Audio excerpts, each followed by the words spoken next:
अब हुँदा हुँदा प्रधानमन्त्री कुन पार्टीको हो जानकारी सर्वोच्च अदालतमा सोध्न जान्छ। एउटा फैसला अदालतको जय जयकार, अर्को फैसला के फैसला गरे आयो राजनीतिमा अदालतमा पाइन्छ। अदालतको फैसला मान्ने भनेपछि मान्ने। हिजो मैले बोलिनँ प्रधानमन्त्री कुन पार्टीको हो भनेर सोधिरहेको।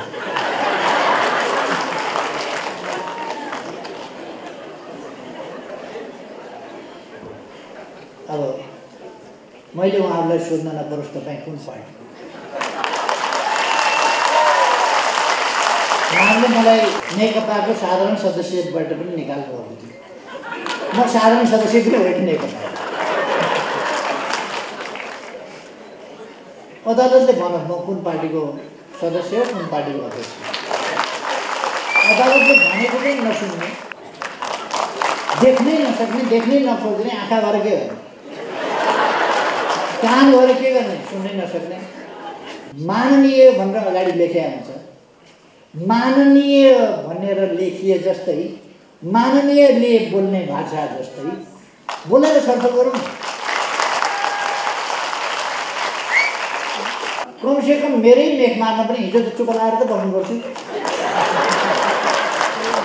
मेरै मेख मार्न पनि हामीले मुद्दा लडेर जितेर प्रतिनिधि सभा फर्काएपछि यति शान्त भएर त चल्छ नि भन्ने त देखाउनु पर्थ्यो। संवैधानिक बाटो हो अध्यादेश भनेको। केही मान्छे अध्यादेश ल्याउनै हुँदैन, संवैधानिक बाटो होइन भन्छ। एसिड छ्यापिरहनु हुने, रोक्न चाहिँ नहुने। संविधानले अध्यादेश जारी गर्नु भनेको छैन, अध्यादेश ल्याउनु भनेको छैन। नचाहिने काममा ल्याउनु हुँदैन, चाहिने कुरामा अध्यादेश। संवैधानिक बाटो हो, लोकतान्त्रिक बाटो हो। त्यसै कारण सरकारले त्यो अध्यादेश ल्यायो। दुःखको कुरा। केही मान्छेहरू छन् जो अर्थ केही पनि देख्दैन। अर्जुनले माछाको आँखो मात्रै देखे जस्तै पद, सत्ता, स्वार्थ त्यो मात्रै देख्छ। हिजो मैले बोलिनँ प्रधानमन्त्री कुन पार्टीको हो भनेर सोधिरहेको।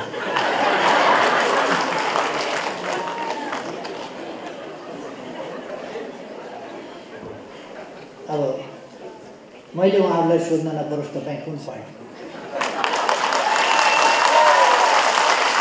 उहाँले मलाई नेकपाको साधारण सदस्यबाट पनि निकाल्नु भएको थियो। म साधारण सदस्य पनि होइन नेकपा। अदालतले भनौँ म कुन पार्टीको सदस्य हो कुन पार्टीको अध्यक्ष। अदालतले भनेको पनि नसुन्ने। लक्ष्मीप्रसाद देवकोटाले भने जस्तो दर्शन किन्तु कहीँ दिँदैन, चर्म चक्षुले पारा देख्नै नसक्ने, देख्नै नखोज्ने, आँखा भएर के गर्ने, कान भएर के गर्ने, सुन्नै नसक्ने। त्यो जन्मदैको दोष पनि होइन, कुनै रोग बिमारको दोष होइन। तर सुनिराखेको छ तर पनि सुन्दैन, देखिराखेको छ तै पनि देख्दैन। अब हुँदा हुँदा प्रधानमन्त्री कुन पार्टीको हो जानकारी सर्वोच्च अदालतमा सोध्न जान्छ। तिनै मान्छेहरूले समस्या पैदा गरे, लडाइँ गरेर, मुद्दा लडेर। यति बेला चुनावमा जान्थ्यो देश, चुनावपछि एउटा राम्रो सरकार बन्थ्यो, त्यसलाई रोके मुद्दा हालेर। अनि संसद पुनर्स्थापना किन गरिरहेछ भन्दा उफ्रिन, नारा लाउन, कराउन, अध्यादेश पेश गर्न नदिन, एसिड आक्रमणका विरुद्धको कानुन पास गर्न नदिन, त्यसका लागि पो बोलाएको रहेछ। संसद पुनर्स्थापना भयो, ठिक छ, अदालतको आदेशलाई हामी मान्छौँ, पुनर्स्थापना भयो। अब पुनर्स्थापित संसदलाई देशका समस्याका बारेमा, जनताका समस्याका बारेमा छलफल गर्ने थलो बनाऊ। ती समस्याको समाधान कसरी गर्ने त्यसको छलफल गर्ने थलो बनाऊ। छलफल गर्दा माननीय भनेर अगाडि लेखेको हुन्छ, माननीय भनेर लेखिए जस्तै माननीयले बोल्ने भाषा जस्तै बोलेर छलफल गरौँ।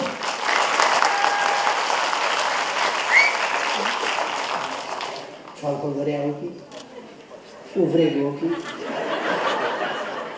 धामी नाच हो कि हिजो पहिलो दिन औपचारिक ढङ्गले पार्लियामेन्ट सुरु भएको छ। गुरुर कुदेर आएर वेलमा आएर नारा लगाएका छन्, कराएका छन्। के बिग्रियो त भन्दाखेरि एसिड आक्रमण विरुद्धको अध्यादेश टेबल गर्न आँट्यो सरकारले। त फेल गरे भइगयो नि, सक्छौ भने।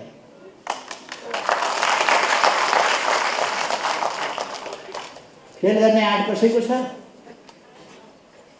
फेल गर्ने आँट छैन। त्यसकारण त्यो मन पनि परेको छैन, फेल गर्ने आँट पनि छैन। त्यसकारण वेल घेरेर अध्यादेश पेश गर्न पाइँदैन भनेर नाराबाजी,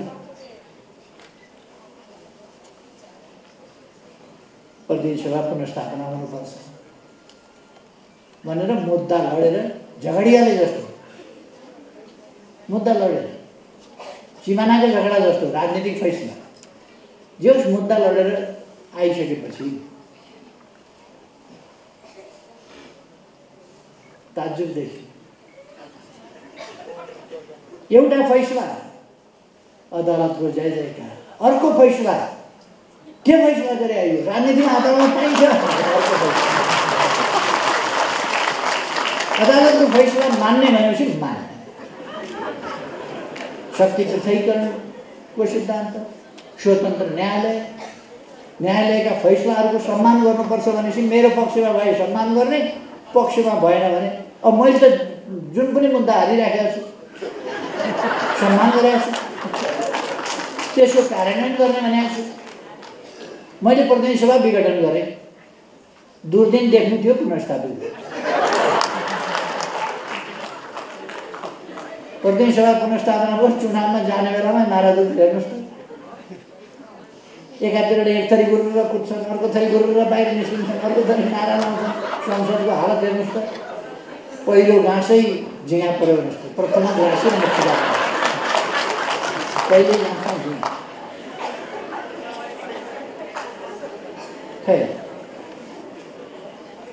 यो प्रसङ्ग आएको खालि यो एसिड आक्रमण विरुद्धको अध्यादेश पेश गर्न दिइएन भन्ने प्रसङ्गमा आयो। अरू कुरामा म फेरि उहाँहरूसँग कुनै जुवारी खेल्ने मलाई मन पनि छैन, अर्थ पनि छैन, मतलब पनि छैन। अरू कुरामा मेरो केही भन्नु छैन। तर यो प्रसङ्ग किन आयो भने एसिड आक्रमण विरोधी, त्यसका विरुद्ध त्यसलाई सजाय गर्ने अध्यादेश जब पेश हुन लाग्यो त्यति बेला नेपाली कम्युनिस्ट, मधेसवादी दलहरू कोही कुदेर बाहिर निस्किए। कहाँ ल्याउन्, के हतार थियो, कोही मैले हेरेर नाराहरू लगाएर गजबको सेटिङ देखेँ, गजबको सेटिङ। मैले धेरै केही भन्दिनँ, कसका भाषण कस्ता थिए, के थिए, कुन ओहदा कुन तहका भाषण कस्ता थिए, त्यतापट्टि पनि म जान्दिनँ। तर यस देशलाई कता लाने, यस देशको गरिमा, हाम्रो संसदको गरिमा, हाम्रो प्रतिनिधि सभाको गरिमा, हाम्रो सांसदहरूको गरिमा, आफ्नो मर्यादा आफूले कायम गर्नु पर्दैन। हामीले हाम्रो संसदलाई चुनावबाट आउनु पर्थ्यो, नयाँ संसद, यस्तो हालत हुने थिएन, त्यसै कारण मैले बिगार्नु गरेँ। यो हुन्छ भनेर यही देखेर कमसेकम मेरै मेख मार्न पनि हिजो त चुप लाएर त बस्नु पर्थ्यो, मेरै मेख मार्न पनि। हामीले मुद्दा लडेर जितेर प्रतिनिधि सभा फर्काएपछि यति शान्त भएर त चल्छ नि भन्ने त देखाउनु पर्थ्यो। हेर्नुहोस् त हालत। संवैधानिक बाटो हो अध्यादेश भनेको। केही मान्छे अध्यादेश ल्याउनै हुँदैन, संवैधानिक बाटो होइन भन्छ। एसिड छ्यापिरहनु हुने, रोक्न चाहिँ नहुने। संविधानले अध्यादेश जारी गर्नु भनेको छैन, अध्यादेश ल्याउनु भनेको छैन। नचाहिने काममा ल्याउनु हुँदैन, चाहिने कुरामा अध्यादेश। संवैधानिक बाटो हो, लोकतान्त्रिक बाटो हो। त्यसै कारण सरकारले त्यो अध्यादेश ल्याए। दुःखको कुरा। केही मान्छेहरू छन् जो अर्थ केही पनि देख्दैन। अर्जुनले माछाको आँखा मात्रै देखे जस्तै पद, सत्ता, स्वार्थ त्यो मात्रै देख्छ। हिजो मैले बोलिनँ, प्रधानमन्त्री कुन पार्टीको हो भनेर सोधिरहेको।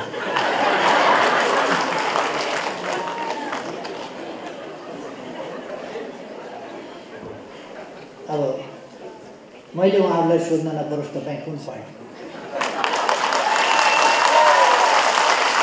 उहाँले मलाई नेकपाको साधारण सदस्यबाट पनि निकाल्नु भएको थियो।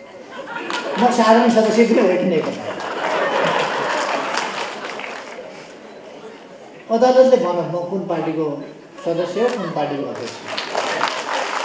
अदालतले भनेको पनि नसुन्ने लक्ष्मीप्रसाद देवकोटाले भने जस्तो दर्शन किन्तु कहीँ दिँदैन चर्म चक्षुले पारामा। देख्नै नसक्ने, देख्नै नखोज्ने आँखा भएर के गर्ने, कान भएर के गर्ने, सुन्नै नसक्ने। त्यो जन्मदैको दोष पनि होइन, कुनै रोग बिमारको दोष होइन, तर सुनिराखेको छ तर पनि सुन्दैन, देखिराखेको छ तै पनि देख्दैन। अब हुँदा हुँदा प्रधानमन्त्री कुन पार्टीको हो जानकारी सर्वोच्च अदालतमा सोध्न जान्छ। तिनै मान्छेहरूले समस्या पैदा गरे। लडाइँ गरेर, मुद्दा लडेर, यति बेला चुनावमा जान्थ्यो देश, चुनावपछि एउटा राम्रो सरकार बन्थ्यो, त्यसलाई रोके मुद्दा हालेर। अनि संसद पुनर्स्थापना किन गरिरहेछ भन्दा उफ्रिन, नारा लाउन, कराउन, अध्यादेश पेश गर्न नदिन, एसिड आक्रमणका विरुद्धको कानुन पास गर्न नदिन, त्यसका लागि पो बोलाएको रहेछ। संसद पुनर्स्थापना भयो, ठिक छ, अदालतको आदेशलाई हामी मान्छौँ, पुनर्स्थापना भयो। अब पुनर्स्थापित संसदलाई देशका समस्याका बारेमा, जनताका समस्याका बारेमा छलफल गर्ने थलो बनाऊ। ती समस्याको समाधान कसरी गर्ने त्यसको छलफल गर्ने थलो बनाऊ। छलफल गर्दा माननीय भनेर अगाडि लेखेको हुन्छ, माननीय भनेर लेखिए जस्तै, माननीयले बोल्ने भाषा जस्तै बोलेर छलफल गरौँ।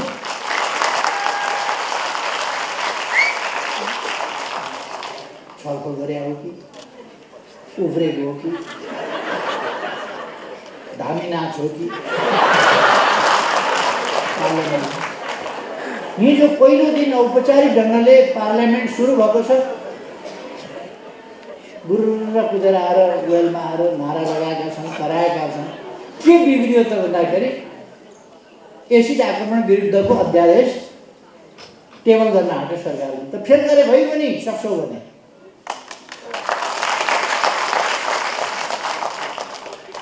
फेल गर्ने आँट कसैको छ?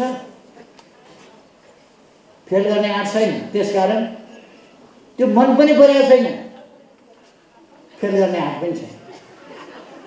त्यसकारण वेल घेरेर अध्यादेश पेश गर्न पाइँदैन भनेर नाराबाजी, प्रतिनिधि सभा पुनर्स्थापना हुनुपर्छ भनेर मुद्दा लडेर, झगडियाले जस्तो मुद्दा लडेर, सिमानाको झगडा जस्तो राजनीतिक फैसला जे होस् मुद्दा लडेर आइसकेपछि ताज्जुबदेखि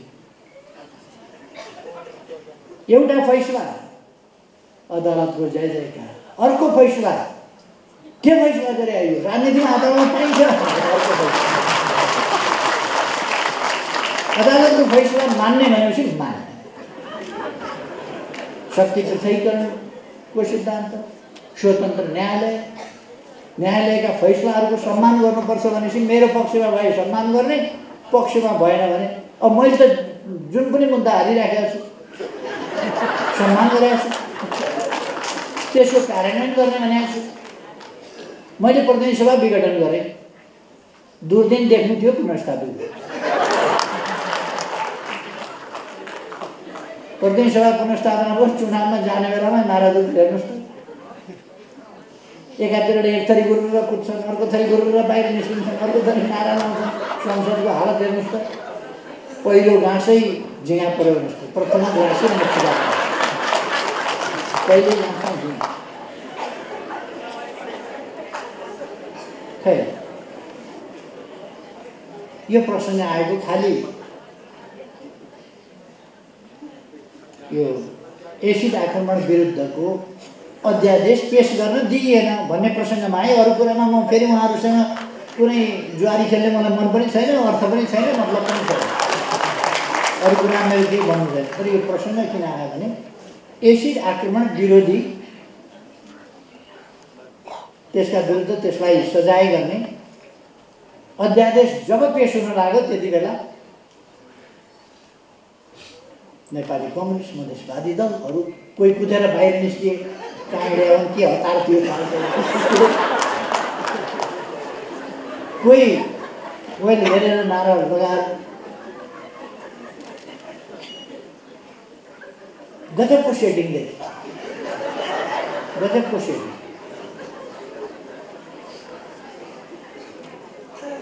मैले धेरै केही भन्दिनँ, कसका भाषण कस्ता थिए, के थिए, कुन ओहदा कुन तहका भाषण कस्ता थिए, त्यतापट्टि पनि म जान्दिनँ। तर यस देशलाई कता लाने, यस देशको गरिमा, हाम्रो संसदको गरिमा, हाम्रो प्रतिनिधि सभाको गरिमा, हाम्रो सांसदहरूको गरिमा, आफ्नो मर्यादा आफूले कायम गर्नु पर्दैन। हामीले हाम्रो संसदलाई चुनावबाट आउनु पर्थ्यो, नयाँ संसद, यस्तो हालत हुने थिएन। त्यसै कारण मैले बिगारिदिँदैन। यो हुन्छ भनेर यही देखेर कमसेकम मेरै मेख मार्न पनि हिजो त चुप लाएर त बस्नु पर्थ्यो, मेरै मेख मार्न पनि। हामीले मुद्दा लडेर जितेर प्रतिनिधि सभा फर्काएपछि यति शान्त भएर त चल्छ नि भन्ने त देखाउनु पर्थ्यो। हेर्नुहोस् त हालत।